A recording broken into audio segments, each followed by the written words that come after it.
Este homem sem teto está apenas sentado quietamente no trem. A paz logo é perturbada quando um grupo de jovens bandidos entra no vagão. Os bandidos esbarram em dois outros passageiros, deixando claro que estão procurando por problemas. Um dos outros passageiros mostra uma arma, mas o líder dos bandidos, Anton, não está assustado com isso. Anton e seu grupo conseguem intimidar os outros caras, que simplesmente se afastam. Após dizer a seus amigos que eles vão transportar algumas armas esta semana, Anton vê o homem sem teto e acha que este é um bom momento para fazer alguns novos amigos. O jovem encrenqueiro tenta roubar o álcool do homem, mas o homem agarra sua mão e a segura firme.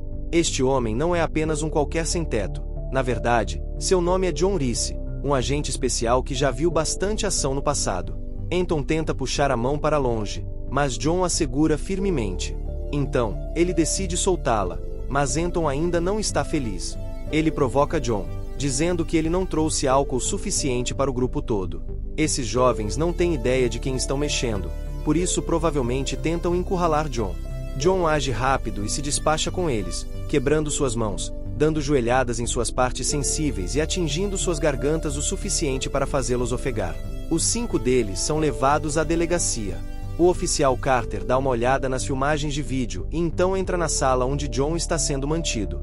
Carter brinca com ele, dizendo que ele deveria ter feito um favor e ter dado mais socos naqueles marginais. Carter tenta fazer um pouco de conversa, mas John permanece em silêncio. Então, Carter tem uma ideia para descobrir quem ele é. Oferece a John um pouco de água e troca seu copo plástico anterior por um novo. Ela é muito cuidadosa ao carregar o copo, tocando por dentro em vez de pegá-lo como uma pessoa normal faria. Carter se desculpa e entrega o copo ao cara do serviço, o perito forense. O perito escaneia o copo em busca de impressões digitais e então compara-as com o banco de dados da polícia. Eles descobrem o verdadeiro nome de John e que ele esteve envolvido em múltiplas cenas de crime. Além disso, existem 4 mandados de prisão ativos contra ele em 4 países diferentes. Ele definitivamente é um homem com uma longa história. Mesmo que Carter adorasse saber mais, ele é logo liberado por um advogado misterioso. O advogado leva até seu empregador, Harold Finn, que quer ter uma conversa com Reese. Parece que Harold é um homem rico com muito acesso à informação. Ele parece saber tudo sobre o passado de John. Ele também sabe que John está tentando beber até a morte, então ele proclama que ele é o que John precisa, que é um propósito e um emprego. Finn o leva ao centro da cidade de Nova York para lhe dizer que alguém morre a cada 18 horas em Nova York. Mas e se eles pudessem impedir isso? Finn afirma que ele tem uma lista de pessoas que estão prestes a se envolver em crimes. Ele aponta John para uma mulher chamada Hansa e lhe diz que algo vai acontecer envolvendo-a.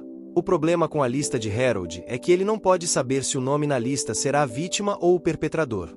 Portanto, ele quer que John siga esta mulher, descubra o que vai acontecer e salve a vítima envolvida. Por outro lado, John acredita que Harold é apenas um homem rico que está perseguindo sua ex-namorada, então ele simplesmente se afasta.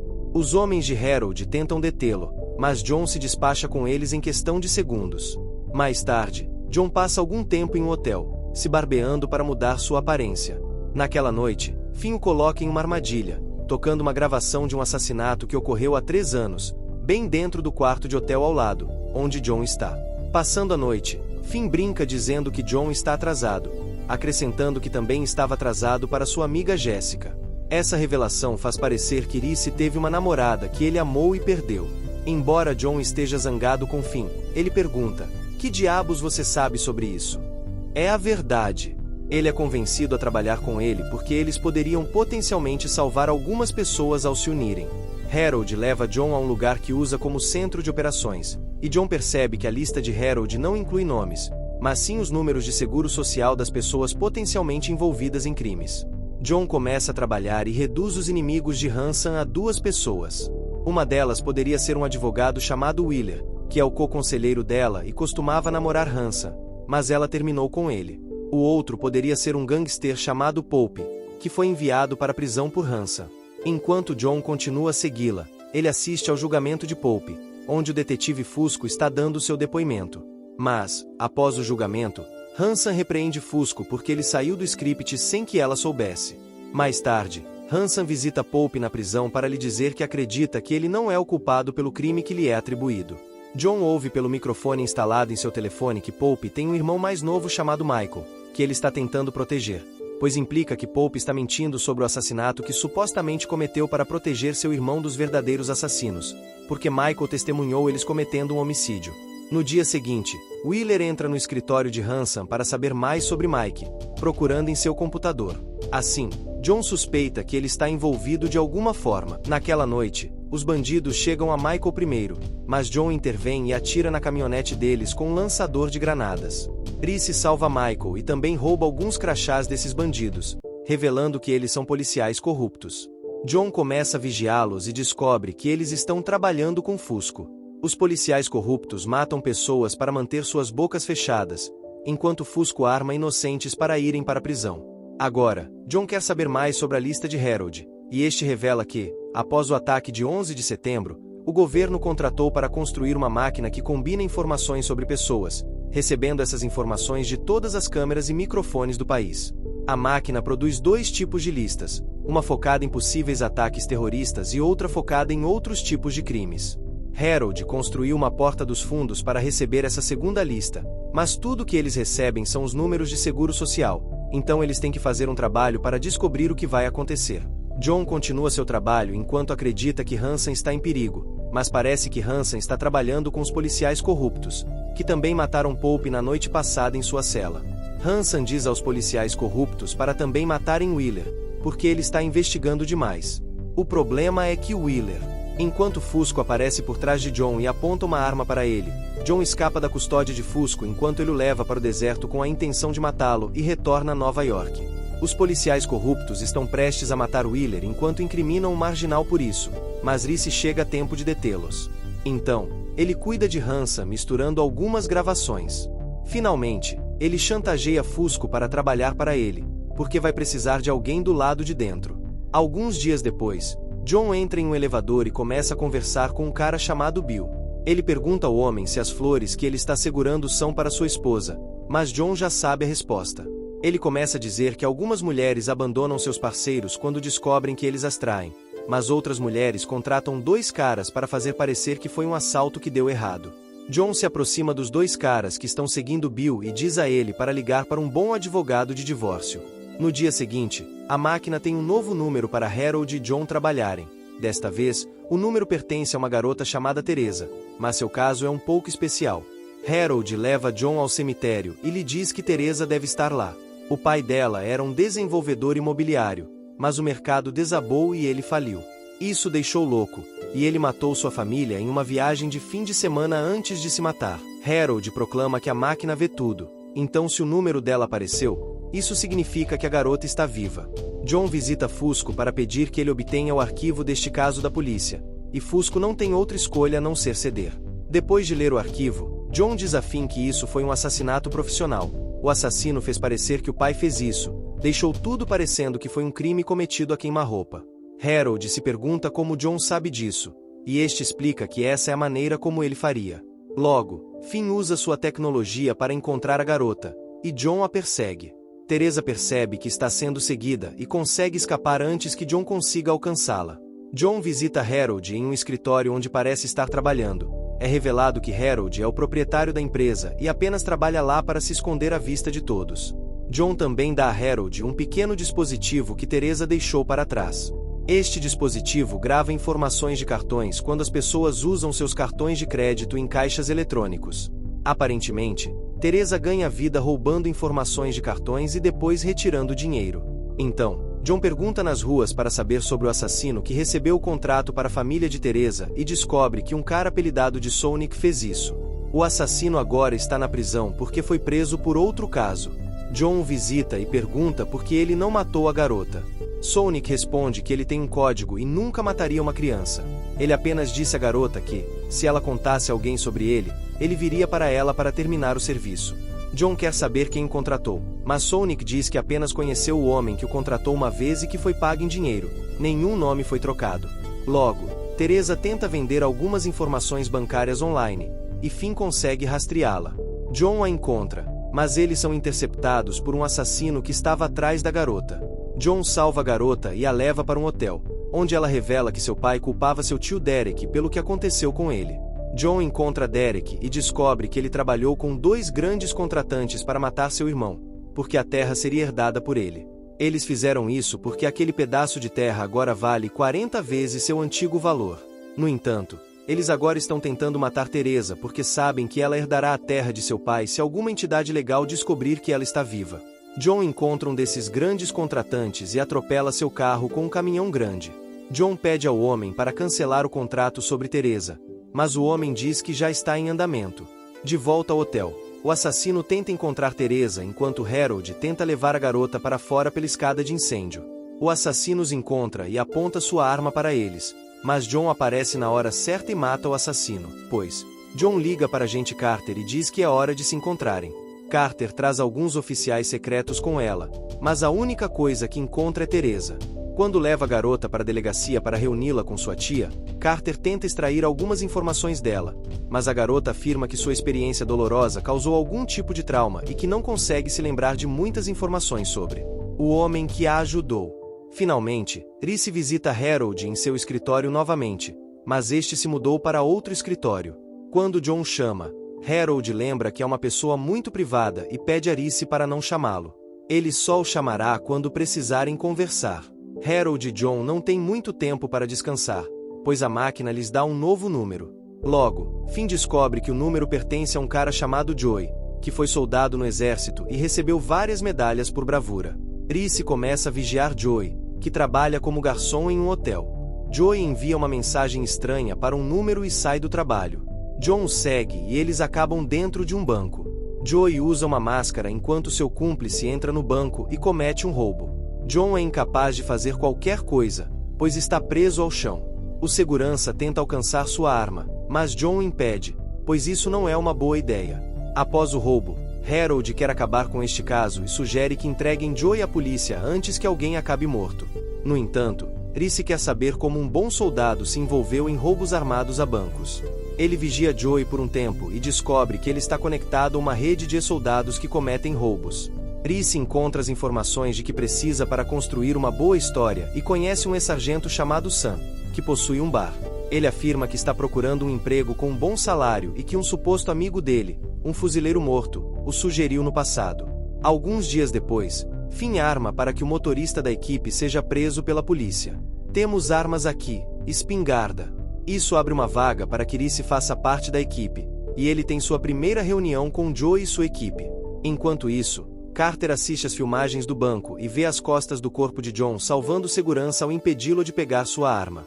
Quando John se encontra novamente com Harold, ele afirma que Joey não parece o tipo de cara que mataria alguém e que Joey não é um deles.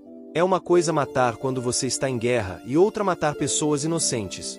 Reese finge encontrar Joey aleatoriamente e começa a perguntar quando eles farão um trabalho. Joey explica que isso depende de Sam, porque ele é quem dá as ordens.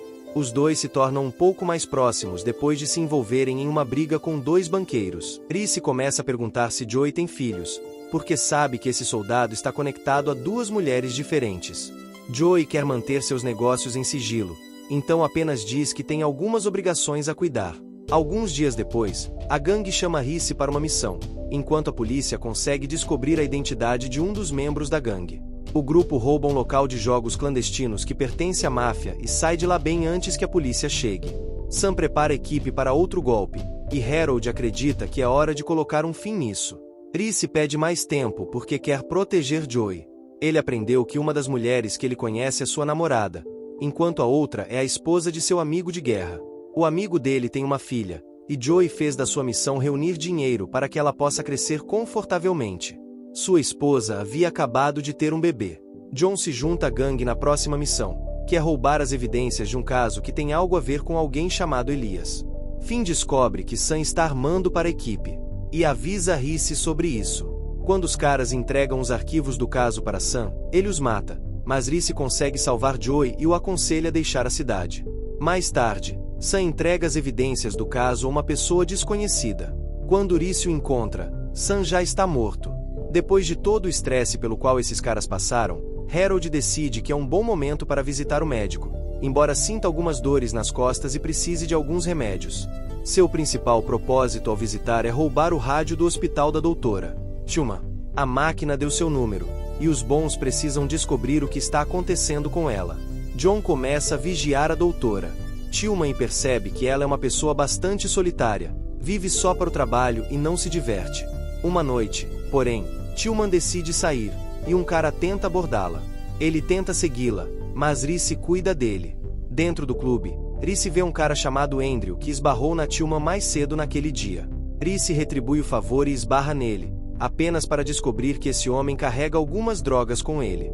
John aprende com o barman que Tillman visita o clube todas as noites sozinha, e provavelmente ela chamou a atenção de Andrew.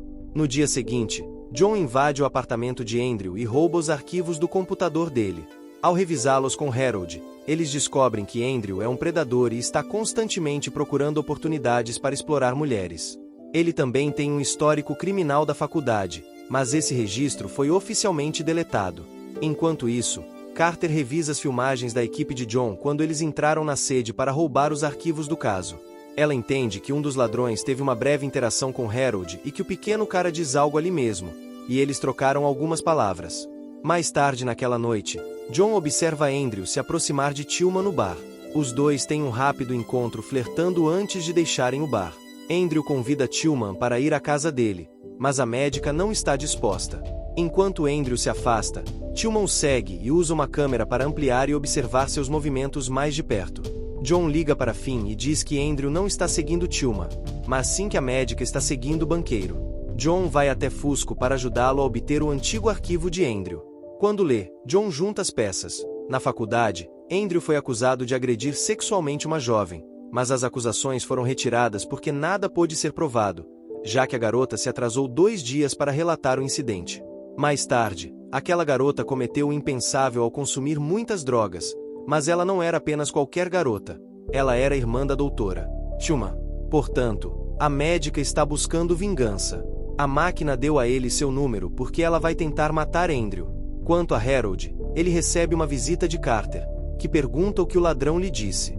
Claro, Harold mente e afirma que o ladrão disse a ele para não olhá-lo. Enquanto isso, John continua sua investigação e descobre que Tillman comprou químicos suficientes para fazer o corpo de Andrew se dissolver após matá-lo. O plano de John é fazer Andrew desaparecer de alguma forma, para que Tillman não possa executar seu plano.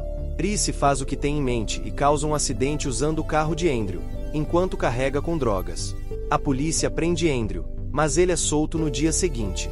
Reese acha que isso não deveria estar acontecendo, mas Fusco explica que esse cara é rico e tem 4 advogados com processos mais caros do que seu salário anual. Aquela noite, Tillman entra no apartamento de Andrew e o eletrocuta. A droga e o carrega para sua van em uma cadeira de rodas.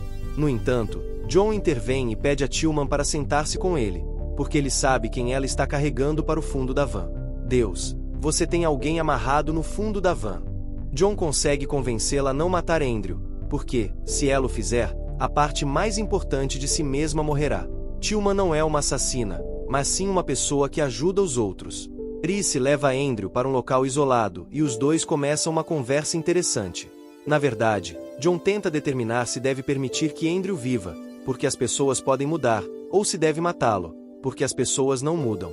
John se pergunta se ainda existem boas pessoas neste mundo ou se apenas existem boas decisões a serem tomadas. Ele também se pergunta se vai se arrepender mais de permitir que Andrew viva ou de matá-lo. Finalmente, John pede a Andrew que o ajude a tomar uma boa decisão, e o episódio corta para preto. Alguns dias depois, a máquina dá a Finn o próximo número de Seguridade Social, que corresponde a um homem chamado Samuel Gates. Samuel trabalha na Suprema Corte como juiz, e os rumores dizem que ele é muito justo. Ele é um juiz rigoroso que declarou guerra ao crime, portanto, não é improvável que tenha feito muitos inimigos. John o segue e percebe que alguns caras estão atrás do juiz. Um deles está prestes a agir, então Reese se prepara para a luta, mas então vê o homem pegando seu telefone, enviando uma mensagem e jogando na lixeira. John se vira para pegar o telefone e lê uma mensagem que fala sobre o filho de Samuel terminando a escola. John diz: "Acho que temos seguido a pessoa errada. Eu acho que temos seguido Sam Gates errado." Enquanto isso, alguns caras maus tentam sequestrar o filho de Samuel. Reese tenta impedir esses homens e se envolve em uma briga com eles, mas um deles puxa uma pistola e o atinge. Reese desmaia enquanto os bandidos levam a criança. Logo, o juiz recebe uma ligação dos sequestradores, que dizem que tem seu filho. Eles o instruem a esperar pela próxima ligação e não contar a ninguém sobre isso. O juiz está devastado com essa notícia, Então John decide se aproximar dele para tentar ajudar. Quem é você? Eu estou aqui para ajudá-lo. Ele diz ao juiz que os sequestradores manterão seu filho vivo enquanto ele for útil para eles. Samuel quer saber quem John é, mas ele é apenas alguém que está tentando ajudar. Os dois vão para a casa do juiz, e o homem se pergunta como os sequestradores conseguiram passar pelo seu alarme. John diz ao juiz para esperar pela próxima ligação dos sequestradores enquanto ele vai até a casa da babá. Durante isso, ele está ao telefone com Finn, que está tentando hackear a companhia de telefonia celular para rastrear a ligação que os sequestradores fizeram para o juiz. Por enquanto, Finn não consegue fazer isso, enquanto Reese descobre que a babá está morta. Provavelmente, os sequestradores passaram pelo alarme extraindo o código dela. Os sequestradores mataram a babá. Mais tarde, Finn ajuda John a encontrar um dos caras que ele viu mais cedo, e Reese o espanca. Quando o homem desmaia, John desvenda seu peito e percebe que ele tem uma tatuagem que indica que é membro de uma gangue chamada SP9. Originalmente, essa gangue é do leste europeu, mas, de alguma forma, eles estão aqui agora ou abriram uma filial em Nova York. Aquela noite, os sequestradores ligam para o juiz, mas o que eles querem não é dinheiro, eles querem que o juiz arquive o caso de uma mulher chamada Angela. Se a mulher for liberada, eles devolverão o filho de Samuel. Quando desligam, o juiz revela que o caso de Angela é simples. Ela atropelou alguém e o abandonou. A gangue expandiu suas operações e construiu uma presença em cerca de 18 países. No dia seguinte, Samuel tem que decidir o caso de Angela, e ele ajuda o caso dela a ir bem. No entanto, ele adia o máximo que pode antes de chegar a uma decisão. O chefe da gangue liga para ele e pede para parar de brincar, mas Samuel declara que precisa fazer isso da maneira certa. Quanto a Reese, ele interrogou o homem que prendeu anteriormente e obteve a localização de um lugar onde o homem vai para ser pago. Ele visita o local e encontra $500 mil, depois de vencer 2 homens que estavam guardando o dinheiro. Finn escuta a conversa de Angela com o chefe da gangue ao telefone e junta as peças. Angela trabalha em um banco que está produzindo algum tipo de software que detecta lavagem de dinheiro, mas ela pode desativá-lo com um clique no computador. É muito provável que ela esteja trabalhando com o chefe da gangue para ajudá-lo a lavar seu dinheiro. A gangue usa métodos de pagamento online para pagar suas despesas, incluindo ativos humanos, como advogados. No dia seguinte, Finn finge estar trabalhando no banco e rouba algumas informações dos servidores. Enquanto o julgamento continua, John tenta encontrar o filho de Samuel, mas a criança não está no local onde ele acreditava que estaria. Como o juiz não tem notícias dele, é forçado a absolver Angela de todas as acusações, não culpada de todas as acusações.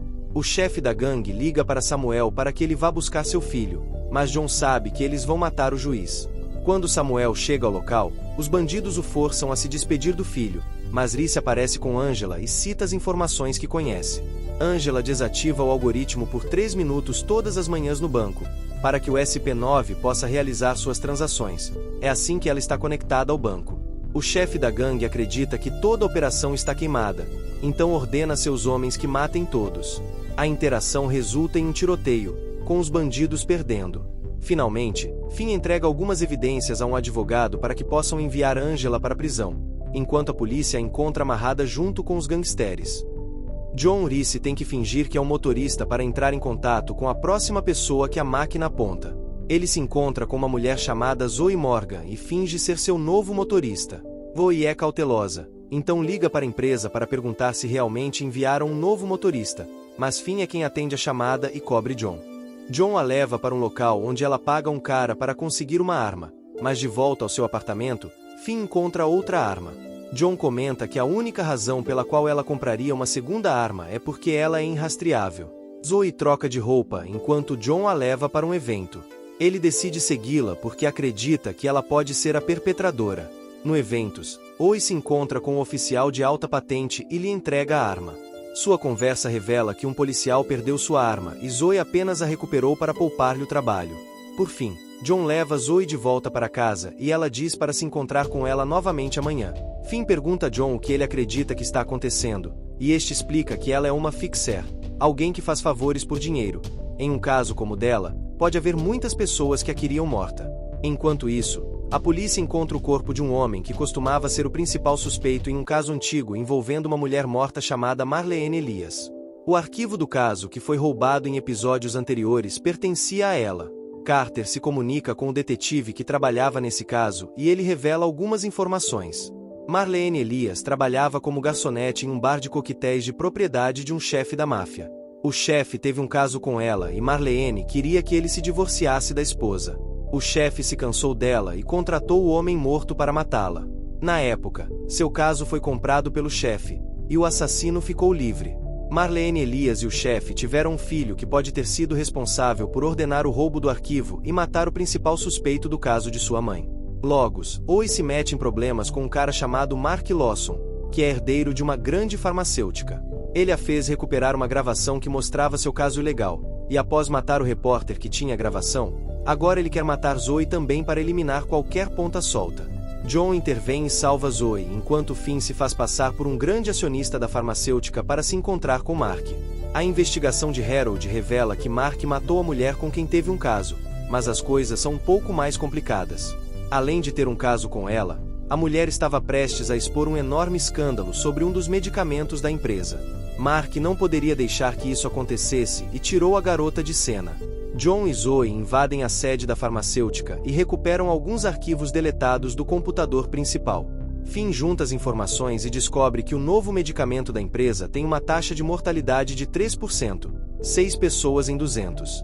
Essa é uma taxa de mortalidade de 3%, o que é muito alto. A empresa havia testado o medicamento em algumas pessoas, mas todas elas estão mortas agora. É muito provável que tenham pago as autoridades para manter isso em segredo, para que pudessem obter a aprovação para o seu medicamento. Infelizmente, John e Zoe são pegos e amarrados. Mark está prestes a matá-los, mas Zoe diz que enviou uma cópia do relatório para uma pessoa em quem confia. Mark negocia com ela, e Zoe concorda em levá-lo até o cara que tem o relatório se ele prometer deixá-la viver. Antes de irem, Zoe diz a John que ele não deveria tê-la confiado, enquanto ela escorrega um clipe de papel em suas mãos. John se solta, mata o cara que o está guardando e então encontra Zoe para salvá-la. A equipe dos bons torna as informações que tem públicas e a farmacêutica é derrubada, finalmente pagando por seus crimes. Ao se separarem, John diz a Zoe para ficar longe de problemas, mas ela responde que isso não é uma opção para ela.